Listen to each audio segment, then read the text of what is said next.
Our story begins at Kościół na Piasku, Church of the Sand, also known as Church of the Visitation of the Blessed Virgin Mary. Legend goes that in the 11th century, a man was cured of sores on his face because in his dream Virgin Mary appeared and told him to go outside of the city and find a dry place where violets would grow out of the sand. He found that place and rubbed the violets on his face, and the sores were cured.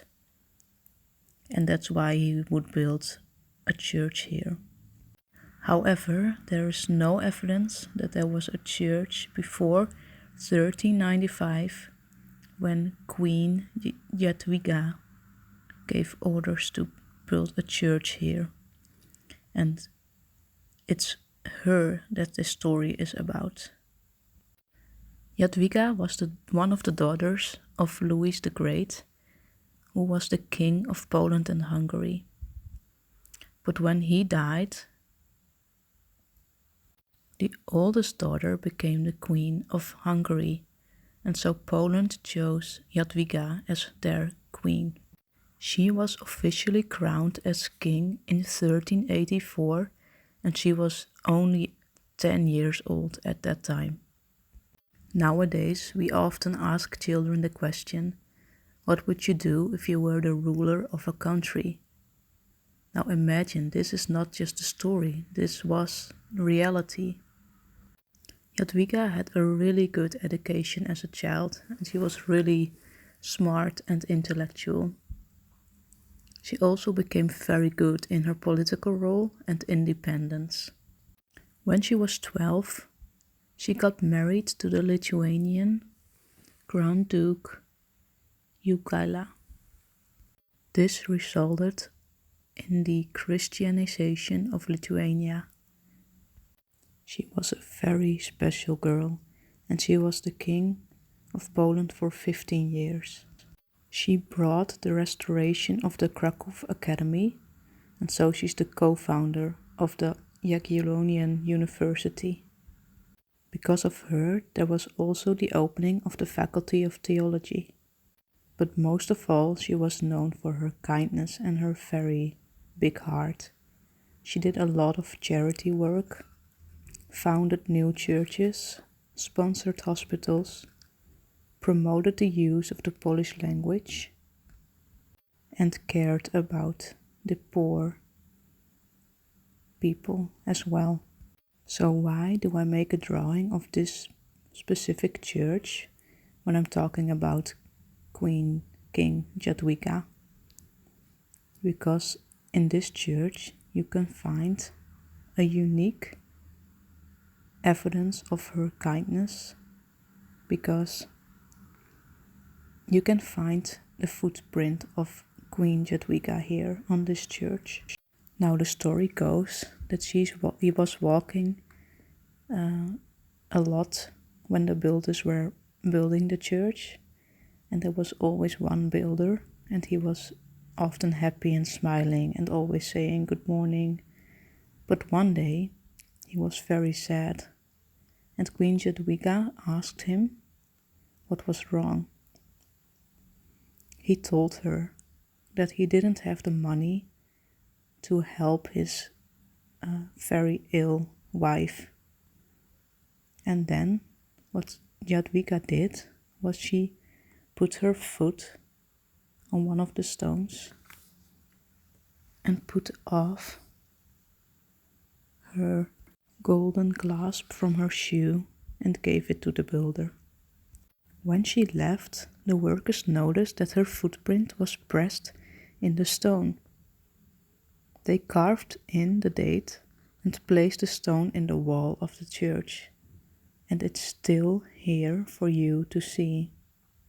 It's called Stupka Królowej Jadwigi, meaning little foot of Queen Jadwiga.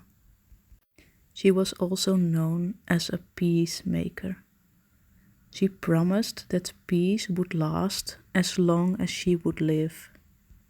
It's extra special that she's so kind and caring because she had a lot of pain in her life. She lost her father very soon.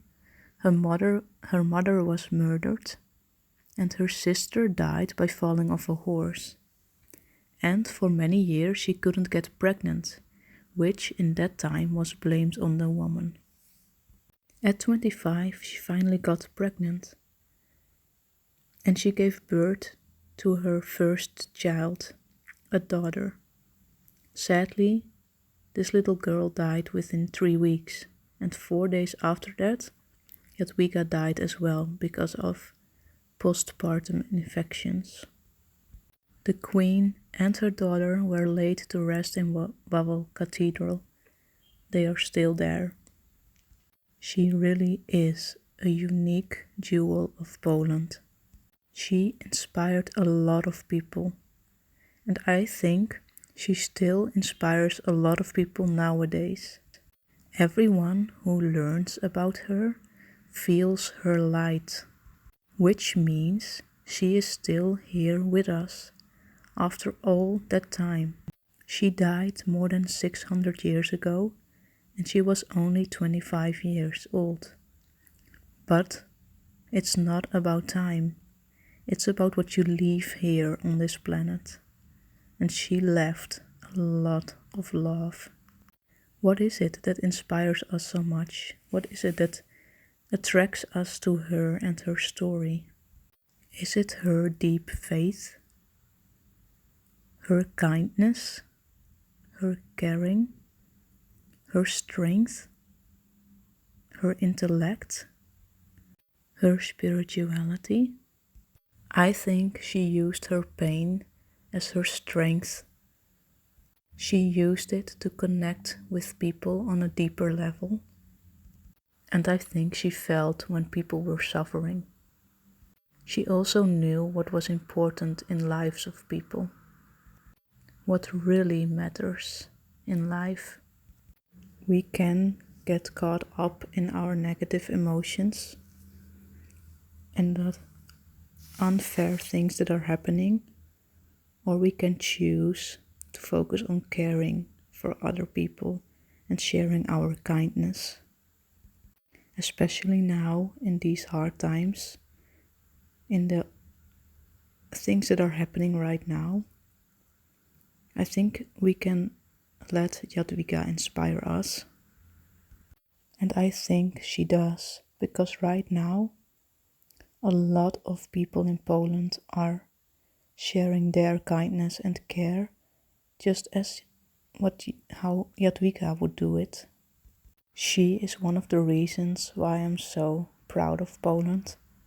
And right now this country is stealing my heart even more because of all those other jewels that are standing up right now in this country for our neighbors and friends of Ukraine. Let's keep sharing our loving kindness, just as this young woman did 600 years ago.